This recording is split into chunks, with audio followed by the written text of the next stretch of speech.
All right, we'll get started. I'm just going to give a few welcome comments. I'm Jill Miranda Baker, Keys History and Discovery Center, Executive Director. We have with us this evening Aaron Muir, our Manager of Events and Membership, who is also our IT guru and producer and editor of all things. And of course, we have our very own Brad Bertelli, our curator. And we are honored to have our special guest here, Willie Dry, the author of many books, including one of our favorites, The Storm of the Century, about the 35 hurricane. And we're honored that he is joining us from North Carolina. And I'm just gonna say a few words. Everyone is on mute for the most part. So when we start the program and you wanna ask questions of Brad and Willie, just make sure to unmute yourself.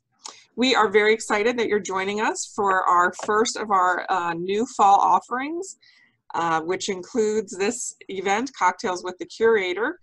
And we also have community views and let's see what else. So Discover History is our Facebook, Facebook's on Tuesdays at 10 a.m., our live stream.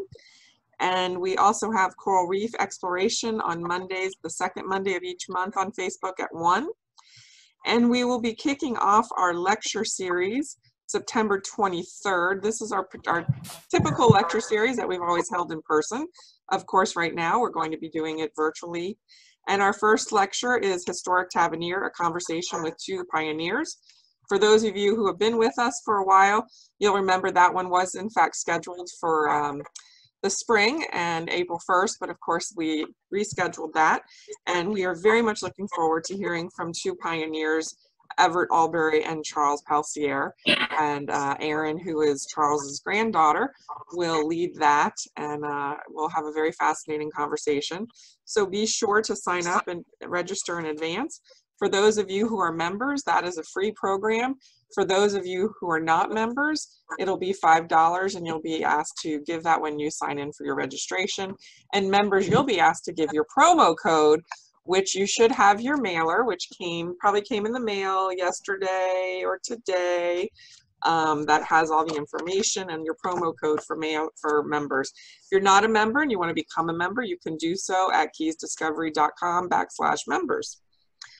Or join. I think it's members. Anyway, you're here to hear from Brad and Willie. Again, thank you for being with us, and the floor is yours, gentlemen. Hi, welcome everybody. I'm glad that we have a nice crowd gathered today. And if you have questions, feel free to ask away of either myself or Willie. I know Willie's specialty is the 1935 Labor Day hurricane, or also the Florida land boom. He has those two books, For Sale America. I can't finish the rest of the title, Willie. For Sale American Paradise. There it is, and which is really fascinating. Look at the at Florida in the 1920s in the South Florida area. So we're glad to have Willie here from North Carolina. I know he lives in North Carolina, but he seems to write an awful lot about Florida, so I think he's a Florida boy at heart. How did you get started with Florida? Well, first off, I see Phyllis Mitchell is here. Just wanted to say hello to Phyllis. I was a reporter in South Florida for most of the 90s. And during that time, my thing with hurricanes started in 1992 when Hurricane Andrew came ashore. We were well away from the worst of that. We were about 100 miles up the coast from where Andrew came ashore. But I was a reporter, and I was in Southern Dade County about a week after Andrew went through. And as everybody knows, Andrew was just a terrible, terrible storm.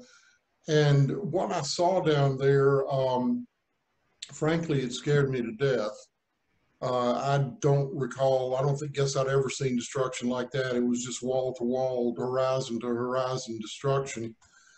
And it affected me so much that I decided that if I was going to live in a place like that where these kind of storms could form, the only way I could stay sane was to learn everything I possibly could about hurricanes.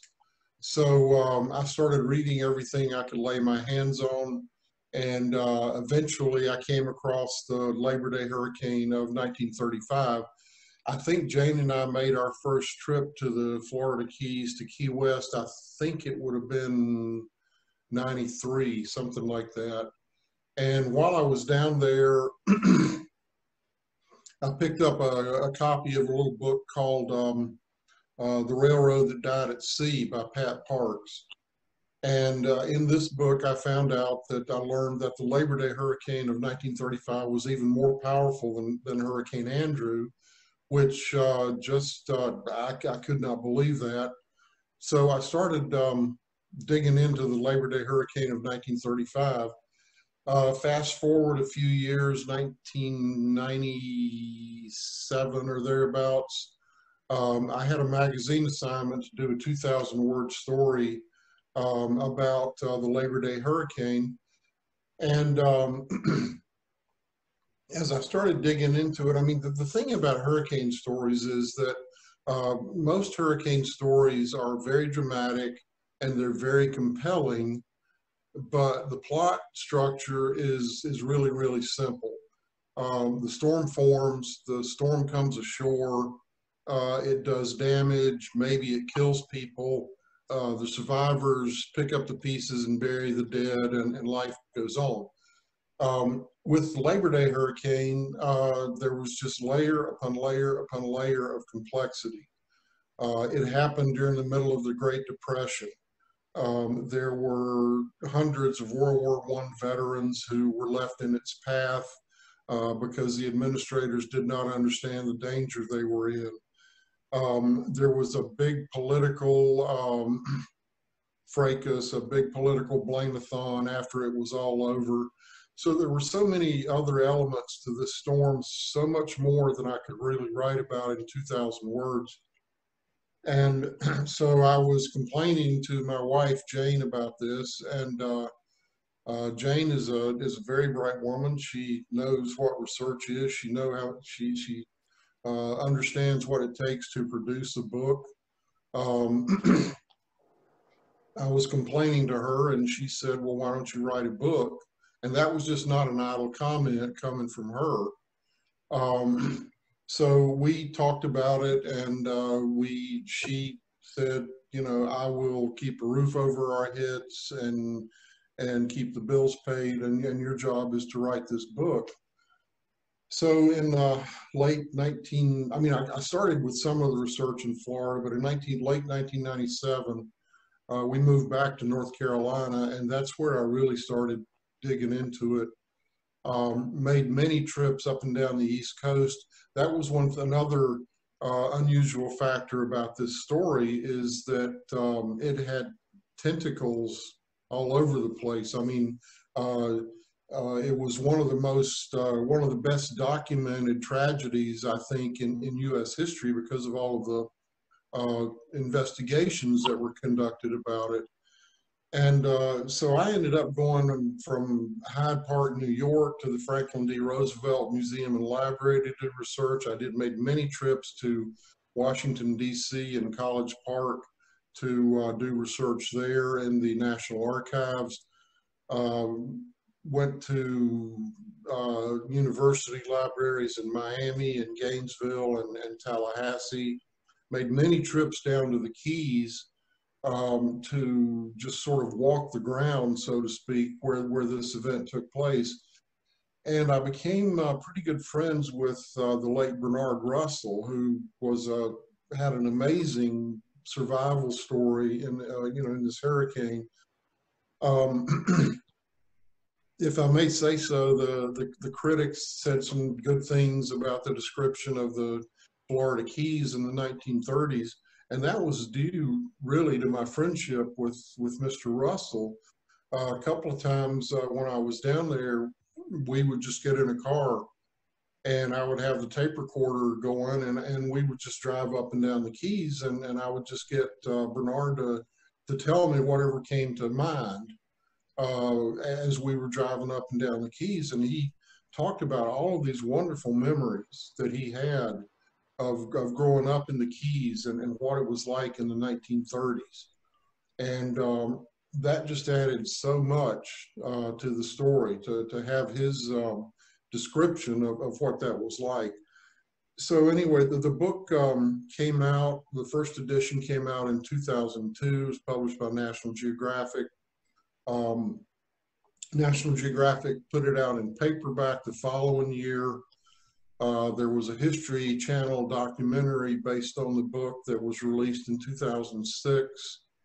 And last summer, when my agent and I got National Geographic to revert the rights, and the rights to the book were picked up by Globe Pequot, and Globe Pequot published a revised and slightly expanded edition of Storm of the Century last summer.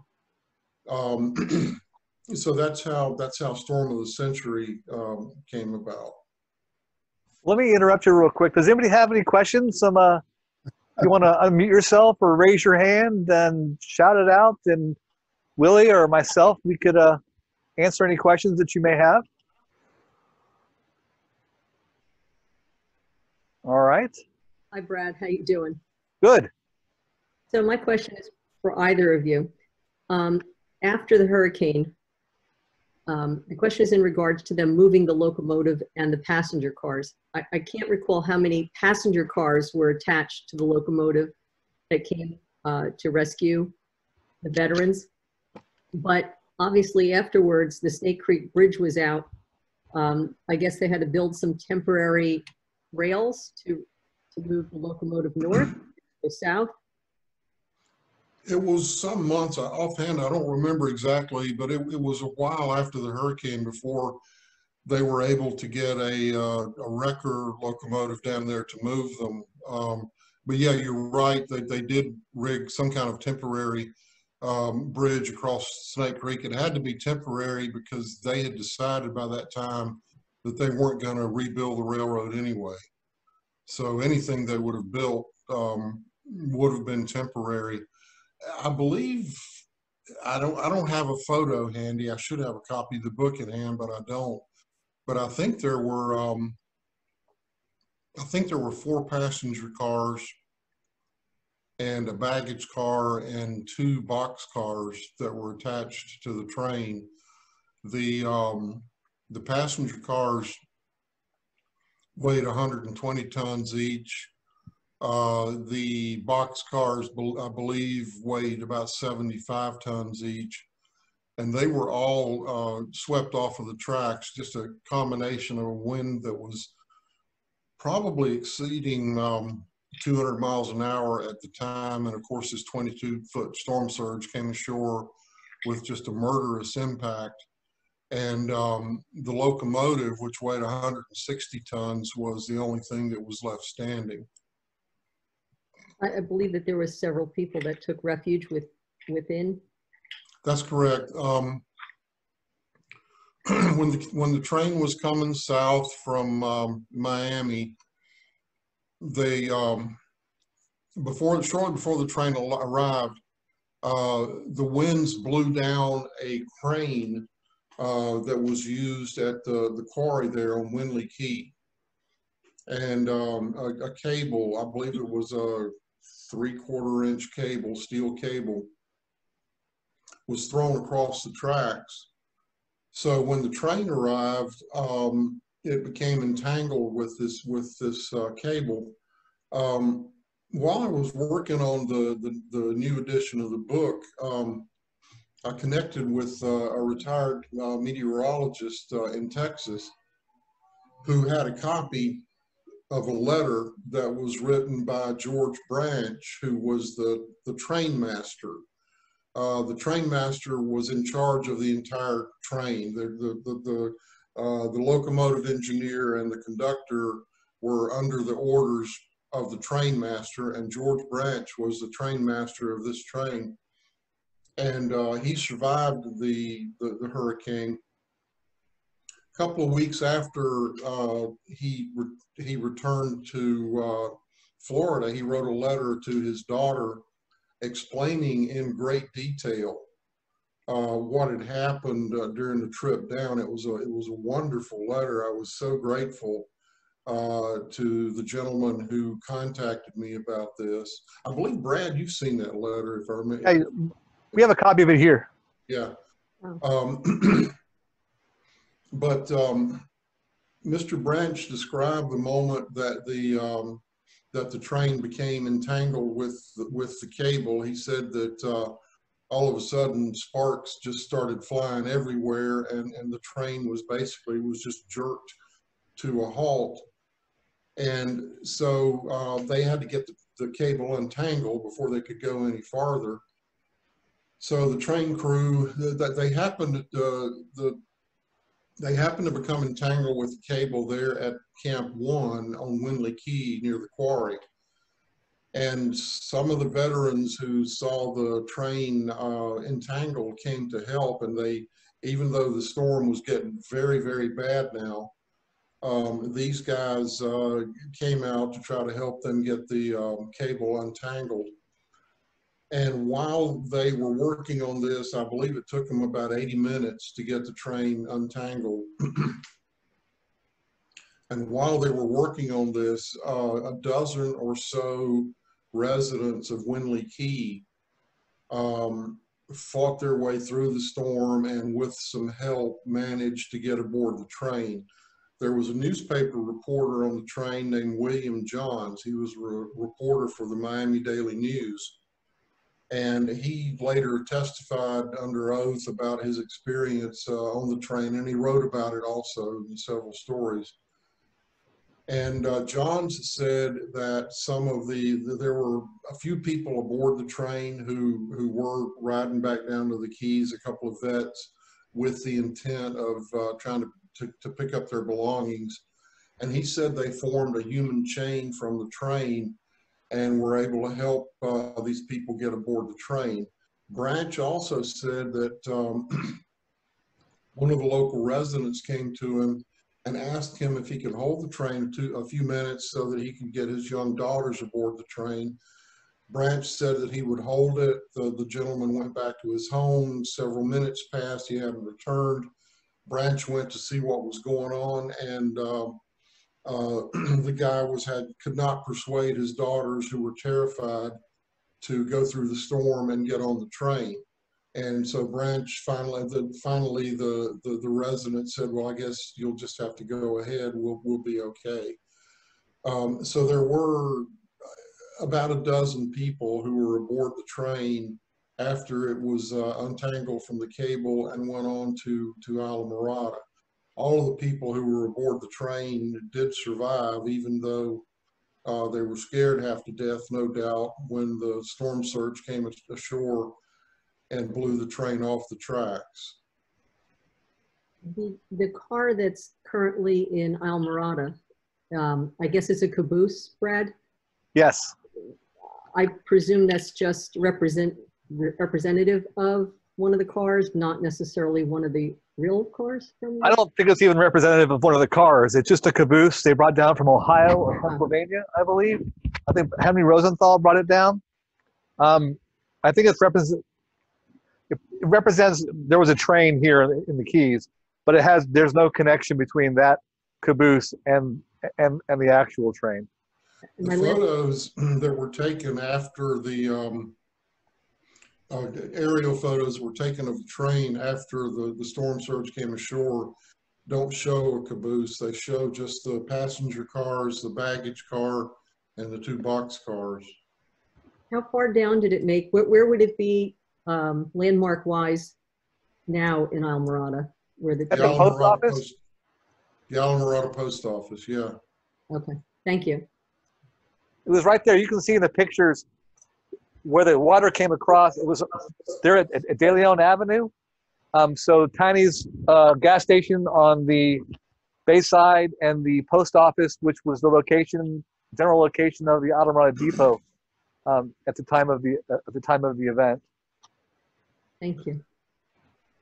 Yeah, the train depot was destroyed by the storm, and Ray Sheldon, the vet's supervisor, and several other people who were waiting for the train with him. The plan was for the train to come down to Alamorada, stop, pick up Ray Sheldon and some deputy sheriffs, and go on down to Camp 3 and pick up the vets there, and then come back. And the train depot was destroyed during the hurricane in Sheldon, and Wilbur Jones was in. Wilbur Jones, in fact, is still alive, still living in Tallahassee, isn't it, Brad? He was 7 years ago. He was 101 then. I'm not sure if he's still around or not. Oh, I didn't realize. I knew he was over 100. I didn't realize it had been that far, like that long ago. Yeah, but he had some really interesting, and his comments about the veterans in particular, that was one of my very first assignments here at the Discovery Center, was to go up to Tallahassee and interview him. And we had a really great interview with Wilbur. And his interpretation of the vets, who really are described as, as ruffians and drunks and problem makers, he had a really different view of them when we spoke, and they were just here trying to save money, try to have money to give to their families. And one of Wilbur's jobs was every Friday he would go to each camp and he could issue $1 advance on their pay if they wanted. And he said no one ever wanted the money. There were doctors and lawyers and people who were out of work and just wanted every dollar that they could have to send home to their families. I know the locals at the time and the accounts really paint them in a very different light than what Wilbur did. Yeah, they call the dollars. Some of these guys were former bonus marchers, and they referred to the dollar advance that they got as baby bonds, I believe, if I remember correctly. Wilbur was also, during our interview, was very enthusiastic when it came, because after the event, Hemingway came up to lend aid and support and do what he could, and he made a big stink about who killed the vets and was really outraged at the turn of events. And Wilbur got really animated as we were talking. He's all, that man, who was he? He made me so angry. I was there the whole time, and we did everything that we could, and we were answering those phone calls. And his take again was really different. And he what was that writer's name? He made me so angry. Yeah, Hemingway and a couple of his, I think Sloppy Joe Russell and Bra Sanders came up with Hemingway from Key West. They had a load of supplies, and Hemingway was appalled by what he found when he arrived at Lower Matacumbe Key. He saw bodies floating everywhere and total destruction, and I think the perception was that the administrators didn't really fully understand the danger that they were in. They kept talking about at the first sign of danger, as though there would be no threat at all to them until the hurricane was 30 miles offshore or something. But the problem was that conditions started deteriorating very fast, and they were already in danger long before they realized it. Some of the locals, including Bernard Russell's father, John, and Ed Sheeran, were pleading with them to get the vets off of the Keys long before Monday night.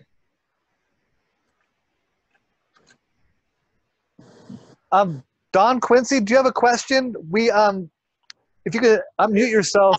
There you go.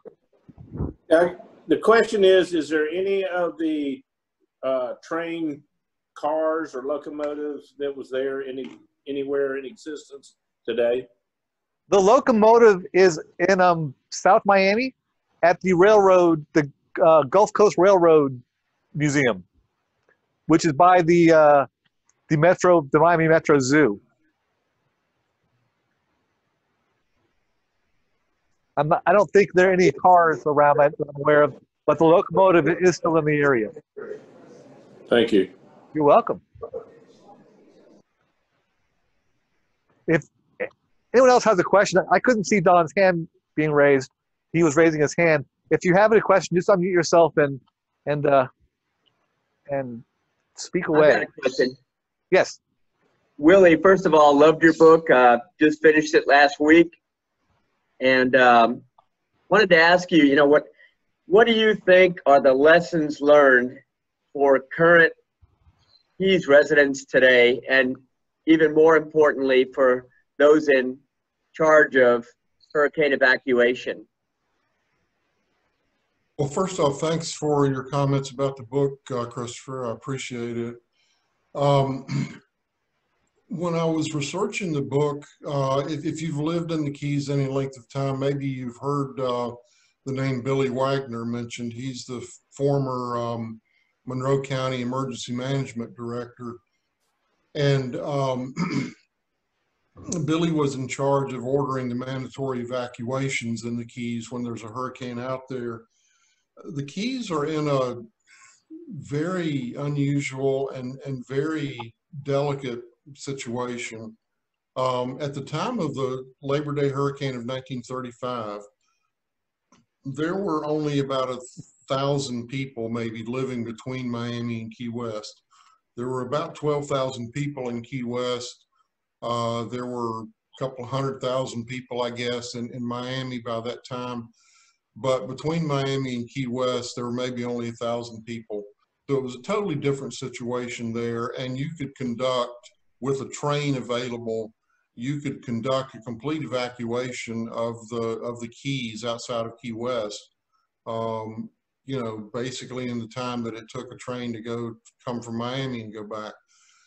It's a completely different situation today. There are, 75,000 people who live on the Keys. I'm not a meteorologist. I'm not an emergency management director. The only thing I can offer is my personal opinion. Evacuating the Keys is a very different situation today than it was in 1935. It takes 3 days to conduct full evacuation of the Keys if everything goes well, and it doesn't usually go well. Everything doesn't go perfectly is what I mean to say. If I were living in the Keys, I would either want to be living in a house that I knew was hurricane proof, steel reinforced concrete and steel tie down on the roof and all of that, or I would be prepared to make an evacuation every time that a bad storm came that way, because of the factors involved there, the fact that it does take 3 days to evacuate, the fact that if you wait until too late, you could be facing some bad consequences. My perception, based on the research I've done and what I know about the Keys, is that you really need to make a very careful plan for dealing with hurricanes. And it's you owe it to yourself, to your family, to your loved ones, to make sure that you're prepared, to make sure you know how to carry out your plan, and that when the time comes, you do it, whatever your plan might be. And you just need to be realistic. I've learned myself that one of the most difficult things to do in this life is to acknowledge that you are in danger and take steps to protect yourself. It's just tough to do that. Everything in you wants to kind of deny that. And that, I think, is what gets us in trouble when we think that we're somehow exempt, or that we don't have to worry about this or whatever. And so that is one thing I think that my experience with hurricanes and my research has taught me, is that don't ever think you're exempt from having to deal with one of these things. You know, if you live, especially if you live in South Florida, in the Florida Keys, chances are sooner or later you're going to be facing one of these things. And and you don't want to be caught flat-footed. And just to add one other quick anecdote, Hurricane Andrew was my first adult experience with a hurricane. Thankfully, we were well, as I said earlier, we were well away from the worst of it. But I'll never forget that weekend when people were still wondering where Hurricane Andrew was going to go. And that's as close to panic, I think, as I ever want to be. When we were worrying, because we didn't know what we were doing. We had never done this before. We didn't know how to do it. And so that is what Hurricane Andrew taught me. I swore I would never be caught flat-footed like that again. So I hope that hasn't been too long and rambling, but that's kind of what my experience with researching hurricanes and living near the coast. Jane and I have lived near the coast for 25 years, I guess now. So that's what we've learned is, you know, make your plan and stick to it. Ellen, do you have your hand up there? I have a question. Oh. There, I do. Willie, it's been a while since I read your book. I truly enjoyed it. Thank you. But remind me again, did you talk at all about the wildlife, the birds? Because it seems to me that I read somewhere, and it might have been Hemingway commenting that it was eerie because there was like no birds. Did anybody ever talk about the birds? Were they finding dead birds? And Well, that's an interesting question. And I came across several references to wildlife. But I did not write very much about it because I could not find any consistent stories about, you know, what happened or didn't happen or whatever. And it would have been, I'm not saying that that the wildlife was not affected in some way. Of course it was. And it would have been a very interesting element to add to the story. But as I said, I just could not find anything consistent about it. I asked Mr. Russell about this, about a couple of different things. One thing that there was a newspaper story that mentioned something about not seeing, so the reporter didn't see any vultures in the wake of the storm. And of course there were dead bodies lying around all over the place around the vets camp. And I mentioned this to Mr. Russell, and he just kind of shrugged his shoulders and said, well, the vultures aren't here this time of year. I did not know how to evaluate that. This seemed like an interesting sidebar, but it's one of those things that I just didn't get around to following up on. And I just did not. One thing that I tried to do, one thing that I told myself when I started researching the story is that I was going to make sure that all of my facts were nailed down as best I could. And so for that reason, I kept coming across these inconsistent accounts about wildlife. I really did not have time to chase this down the way that I would have liked to. I knew that there were 2 or 3 other writers who were working on a book about this topic. And another thing that I had told myself, I mean, as I said, I'm an old newspaper reporter. I worked for some years in intensely competitive news markets. And one of the things that I told myself was I was going to be the first. My book was going to be the first. So there were some things that I just did not have time to follow up on the way that I had preferred.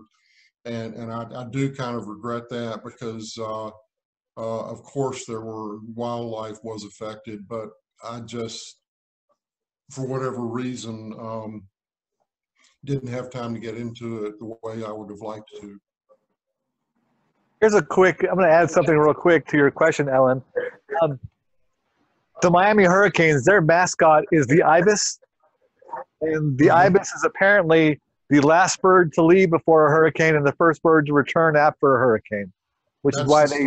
That's the story that goes with that. Yes. Yeah, which is why that weird bird became the mascot of the Miami Hurricanes. All right, I saw another hand. There you go. Ask a question. Yeah, please. Ruth. Go ahead. Ruth, Question, Ruth. Ruth, please ask your question. I believe Ruth must be muted. No, I'm not. Okay. There you go. I have a very practical, hi, my name is Ruth Perfido and I'm from Key Largo. And I have a very practical question. Is the video, the documentary that you talked about available? I'm not sure. It shows, I don't think it's available commercially. It does show up on the History Channel from time to time. But I don't know if it's something that you can find on a schedule or what. But to the best of my knowledge, it is not available commercially. Brad, I think you have a copy of it there at the museum, don't you? Yeah, we show that in our movie theater. That's one of our featured presentations in our theater. Still plays every day here at the History and Discovery Center. Oh, so you all have it there? Yes. So we have a series of documentaries and shows that play in our museum. So you can see a lot of exhibits and artifacts, but also spend some good time in the theater to see some really great documentaries. And one of them is Storm of the Century, which has some great interviews with survivors and a really harrowing account. Thank you, sweetie. All right, I will call because I'm the program chairman for a group, and we have one thing planned with you, but this might be very interesting also. Excellent. We look forward to hearing. Thank you. Thank you.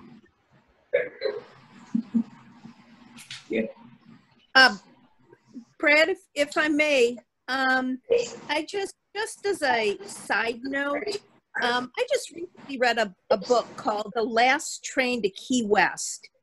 Yes. It's by Chanel, I think it's Clayton.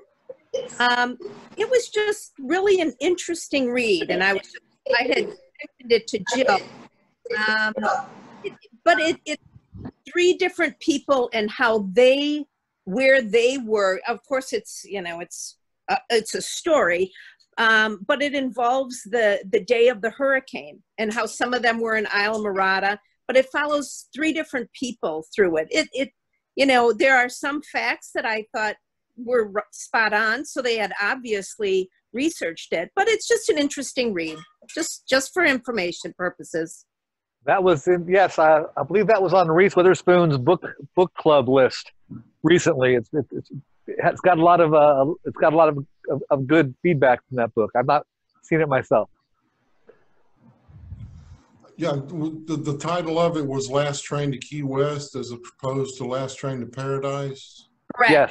Yeah. Okay. There's actually two books with that title. There was another one that was published, self-published, called The Last Train to Key West, that came out several years ago. That was more of a first-hand account of a woman who rode the last train home to Key West. I wasn't aware of those. Thanks for mentioning that. Willie, I have a question. You mentioned when the train was stuck temporarily on Winley Key that there was a local trying to get his daughters to board the train. Do you know what happened to that family? Did they survive or were they casualties? Mr. Branch mentioned that in the letter to his daughter. As I said a moment ago, he did go with the gentleman who was trying to talk his young daughters into getting onto the train, and he couldn't talk them into it, and so Branch had no choice but to go back to the train and get aboard. Later, after the storm, Branch was on Winley Key, and out of curiosity, he looked around and asked a few people, and no, they did not survive according to what Mr. Branch said. But that letter, since Brad does have it there at the museum, it's a fascinating read. It's a very detailed, typed copy of the letter. What is it, Brad? It's I think seven pages. 7 pages, single spaced. Yeah. And it's a very detailed and wonderful account of his experience. And most of the letter I was able to work into the new edition of the book, but it's still, if I'm sure that I'm going out on a limb here a little bit, but I assume your stuff is available to patrons, and if you have a chance, you should take a look at it. It's some pretty fascinating reading. Indeed. Mr. Branch, if I can just give you an excerpt here. Branch ended up in the baggage car where they were riding out the storm. He and another man, before the train got blown off the tracks, he and another man worked their way on. They were on the leeward side of the train, and they were working their way down to trying to find out if they could get if they could uncouple some of the coaches that had been derailed and try to get the train moving again. And he took refuge. He and this other guy took refuge in the baggage car. And in order to reduce the likelihood of the car being blown farther, they had 2 sliding doors on either side of the car. So they opened those doors just to let the wind go through there and kind of reduce the pressure on the car. So, and they were there for some time. And after they had been there for a while, one of the other guys in the train came up to Mr. Branch, and he said, you know, I do believe that it's letting up a little bit, isn't it?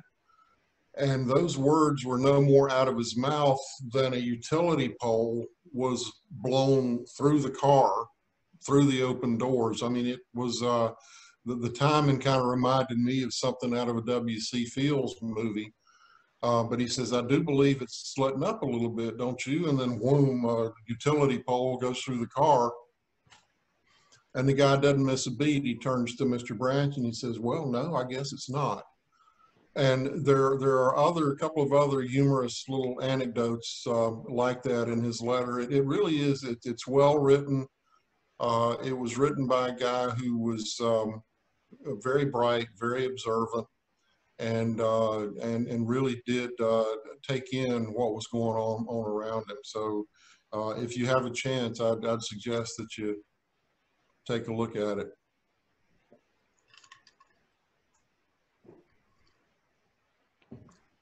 Maybe I will. I have that letter scanned. Maybe I'll put that up on our. I'll share that digitally for people to read. Yeah, that would be a good thing. I think your patrons might get a kick out of that. He also talks about a humorous incident when, excuse me, I was grabbing a peanut here in the lull in the conversation. Come on, Willie, keep it together. He talks about another humorous incident that happens.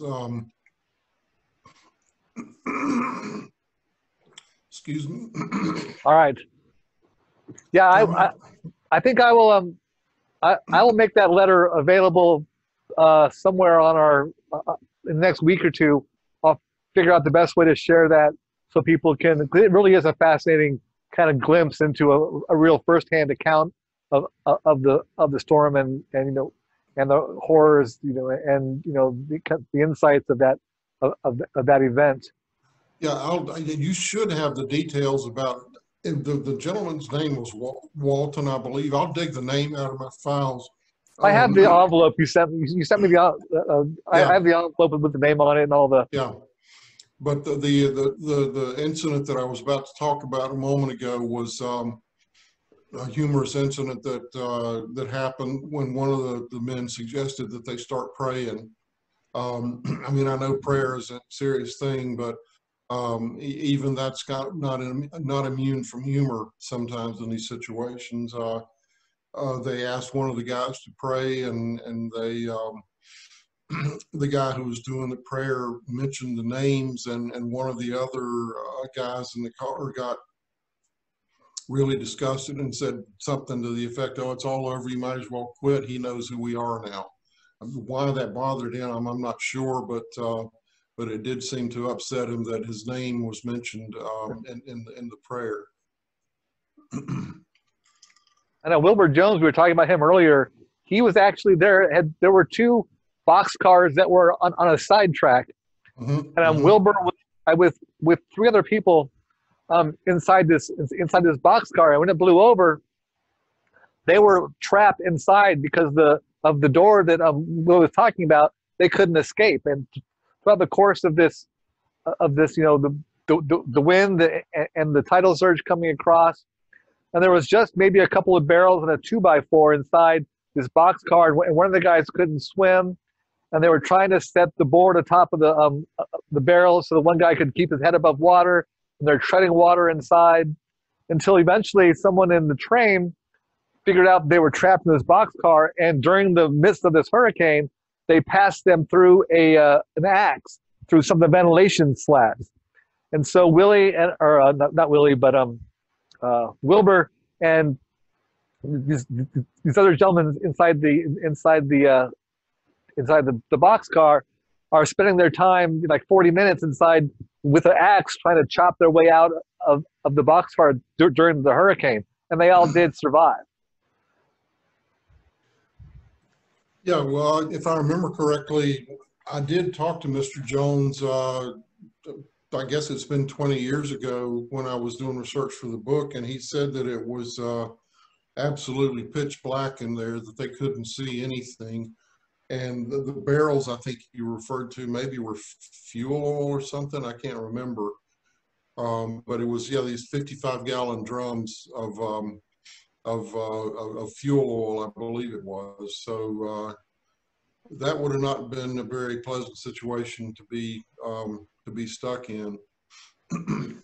Here's another, as I was talking to Wilbur, many of you who have been joining us for these talks, we've talked about the McKenzie family in Tavernier. Mac and his wife moved down from South Miami. He was a former teacher up in South Miami, and Mac McKenzie helped to really develop what we know as Tavernier today. And Wilbur had actually been a student of his back in, because Wilbur had grown up in the Miami area and had been a student of Mac's prior to Mac and his wife moving down to the Tavernier area, which I thought was just a kind of a really cool connection. And then after Wilbur survives, and they have to walk to Snake Creek, and people, because that was the last bridge that had been blown out. And as Wilbur approaches the Winley Key end of side of Snake Creek, he sees his brother on the other side, who had come down to see if his brother had survived. And that was a very nice meeting of the 2 Jones brothers across Snake Creek, yelling, back and forth, hallelujah, you survived, kind of a thing. I wasn't aware of that. I have a question. Yes. Mr. Dry, first of all, I loved your book. Thank you. But, I know you had touched on the Red Cross houses that were built, for the survivors. Have you ever seen any of the blueprints, or know anything about that, or where they would be accessible to look at? My guess would be, I've never seen the blueprints. My guess would be if the blueprints still exist, they might be in the National Archives. The Red Cross deposits its documents in the National Archives. I can't remember if it's College Park or Washington, D.C., but I have gone through, when I was doing research for Sale American Paradise, I went through a lot of Red Cross documents when I was doing research for that book. I did not see the Red Cross House prints, but my guess is that there's a good chance that they might have ended up there. Mr. Russell, Bernard Russell, the gentleman that I mentioned a moment ago, lived in one of those Red Cross houses, and the first time I visited him, we sat in his living room of that house. And he said, the way Mr. Russell described it was like living in a bank vault.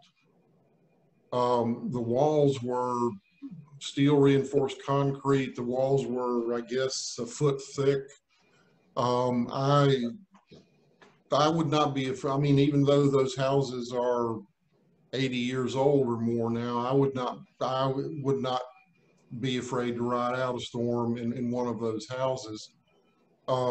But he said that, that was his description. It was like living in a bank vault. And it was there in Alamorada, what was it, Brad, 38 East Beach Road or something like that? Or am I getting that mixed up with Jerry Wilkinson's address? That's Jerry's address. Yeah, the Russell houses are all today. And Mary Jo, her brother owns one of the Russell houses. In that property there. I'm not positive where Bernard lived, but the Russell houses were on the old highway, just across, just as you come on to Upper Matacumbe Key. See, Phyllis Mitchell's square is lighting up. Is she trying to say something? Phyllis? Yes, I would like to say something. I first met Mr. Dry through his book on the 20s land rush of the South Florida, and I was totally impressed with Thank you. every way he wrote that, and it was so exciting. I highly recommend it. Thank you. After Irma, it was maybe a couple of months after Irma, I met Mr. Dry again. He came down, I think, to just, why did you come at that point? Well, by that time, my agent and I had gotten a contract for a new edition of Storm.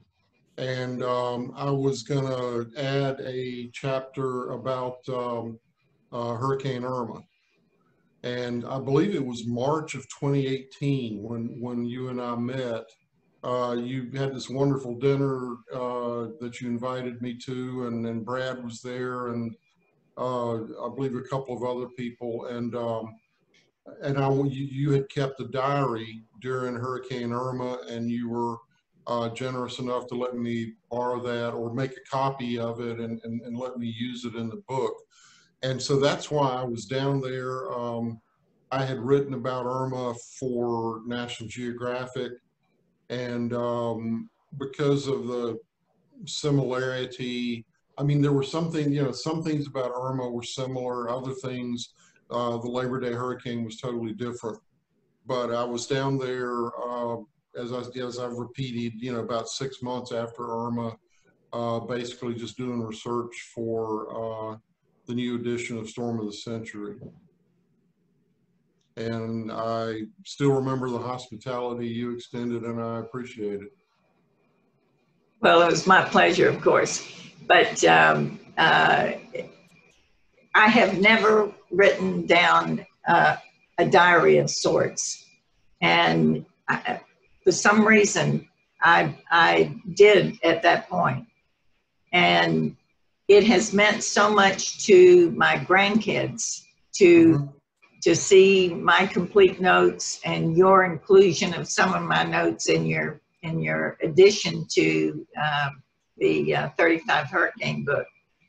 But I strongly urge anybody that's going through any kind of stressful situation or some event that that could mean something in the future, that these things that we write down are really important. One of the ones, yes, one of the ones that you chose and touched me immeasurably. When my husband came back from the highway, we had no communication with the world at that point. All the telephones were down, the TV was down. There was just nothing to communicate. And I walked the dogs up to the highway and I couldn't get anybody to stop. The cars were going by, but they didn't stop. And I came back and told my husband, you know, I couldn't get him to stop. He went up, we wanted to stop them to call our daughters. And one was in Virginia and one was in Miami. And he finally found a guy that stopped, my husband did. And he told the guy, I want to ask you a favor. I want you to call my daughter in Miami and my daughter in Virginia and tell them that we're okay. And the guy burst out into tears. I remember that. That was a very touching moment. And you are absolutely right that personal diaries like that can be a very important primary source for people's experience in major events like that. And I really appreciate your letting me make that part of the new edition. It added a lot to it. Just to kind of put your experience into perspective, there are a lot of diaries, for example, that were written during the Civil War that have become very important sources for research on the Civil War. All kinds of events like that. So what you did was really important, and I do appreciate your letting me have access to it.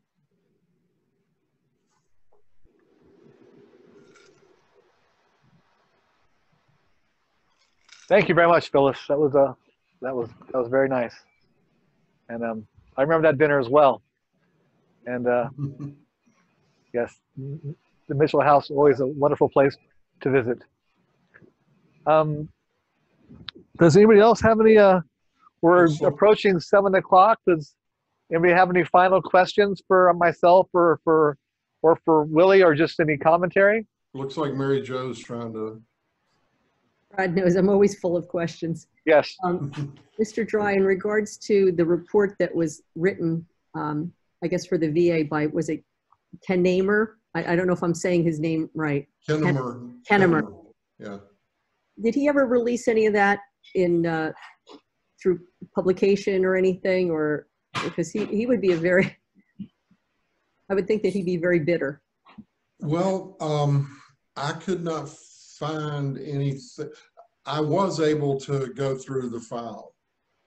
And David Kennemer conducted a very thorough and in my estimation, a very professional investigation. You're right that he had a right to be greatly annoyed at how his investigation was treated after the hurricane. The thing is, the politics of this thing were a little bit tainted on both sides. I'm not trying to play, you know, whataboutism here, but and I do respect Kennemer's professionalism in conducting this report. I think what enabled some people who wanted to keep that report quiet was that he was from a family of staunch Alabama Republicans. And so there was you know, this was so long ago, I don't have any direct knowledge of this, but there was a perception, at least, that the Veterans Administration was there were a lot of people in the VA who were not very fond of the New Deal. Speaking for myself, just, you know, I kind of feel obligated to say this. I personally think that Franklin Roosevelt was a pretty good president. But that doesn't mean that some of the people who were under him did not do everything they could to try to suppress some of the information about the veterans' deaths. I mentioned this in the preface to the new book, that I had gotten some criticism from both sides of the political spectrum. Some people thought I was too hard on Roosevelt. Some people didn't think I was hard enough. As I mentioned earlier, you know, I was a newspaper reporter for some time, and sort of one of the old newsroom axioms is that if you manage to annoy both sides when you're writing about a very controversial topic, you've probably gotten it just about right. And so that's kind of what I was shooting for when I wrote about the aftermath of the hurricane and the political fracas that followed. I even went so far as to hire an attorney to look over some of the testimony from John Rankin's investigation, because it did seem to me that Representative Rankin was going to great lengths to be very selective about the testimony that he admitted and the testimony that he you know, denied. And the quote that I recall from the attorney that I hired was very familiar with federal law and investigations and congressional behavior and all of that. And he wrote me a couple of very, very long letters about it. And he said that it was very clear that John Rankin was very familiar with the rules of evidence and how to exclude evidence. And so, again, just, you know, circling back to my point here, I mean, it was pretty clear that some extraordinary steps were taken to try to keep some of this stuff from coming out into public. And you look back at the 1936 election, I mean, that's what was behind all of this. The 1936 election is coming up, and you look back, and Franklin Roosevelt won, I think, 46 of 48 states. In retrospect, it seems impossible to believe that he could have lost that election. But in January of 1936, the terrain looked a lot different. There was one very prominent poll that had not been wrong in 20 years that was saying that Roosevelt was going to lose, and he was going to lose badly. And I think the Gallup poll was saying something different, but you know, my point is that the people boosting Roosevelt's re-election campaign, it looked very uncertain for them at the time. So, you know, that was their motivation for trying to keep this thing under wraps, because, you know, Herbert Hoover really torpedoed his chances for re-election in 1932 because of the way that the bonus marchers were chased out of Washington, D.C. And the Democrats figured that, my goodness, if the nation was so outraged at what happened in 1932, what are they going to say about 250, 260 veterans being killed? So, but anyway, you know, I do think that I'm not a Roosevelt basher. I just tried to tell the story that the facts presented. Great. Thank you very much, Willie. I got a question. Yes, Don. I know that Flagler had his own private car. Does that still exist? That, I believe, is up at Palm the Beach. Flagler Museum in West Palm Beach. Yeah, Whitehall. Yeah. Whitehall. That's why I couldn't think of Whitehall. Yeah. And you can walk through it. You can actually You can get there. It's in a big building, and you can actually walk through it. Cool. Is that the one you took? That's the Yeah, it's same one he took down to Key West? Oh no. Probably, I don't know. But yes, I mean, it's been a long time since Jane and I lived in Florida, but we did see that car. We did, yeah, you can, at least in those days, you could go through it. My husband and I went through it 2 years ago. It really is Okay. quite interesting. So yes, it is available to go through. Excellent. All right. Well, everybody, thank you so much for. Don, did you have a follow-up? No, I was just saying thank you very much. Oh, well, thanks for everyone turning out, and that was a great discussion. We had a nice turnout, and thank you so much. And we will we'll be doing this again in a period of time. Next month we're doing community views, and so that's October. So November we'll be back with Kathy Slustry, who is a author who wrote a great book about traveling the back roads of Florida and kind of investigating old Florida. And so we'll be looking forward to having her join us on our next edition of Cocktails with the Curator. Jill, did you have some closing comments? No, sir. Thank you both very much. Willie, thank you. And everybody, thanks for participating. We really appreciate it. Wish we could see you in person, but this is a nice alternative. So thank you for being with us. Yes, it is. Thank As soon as we Thank get you back very to much. normal, I'll be glad to come down anytime. Thank you. All right. All right. Thank you. Thank Thank you. you. Thank you, Kay. Thank you. Willie. Bye, Good night. everybody. Thank you. Good night.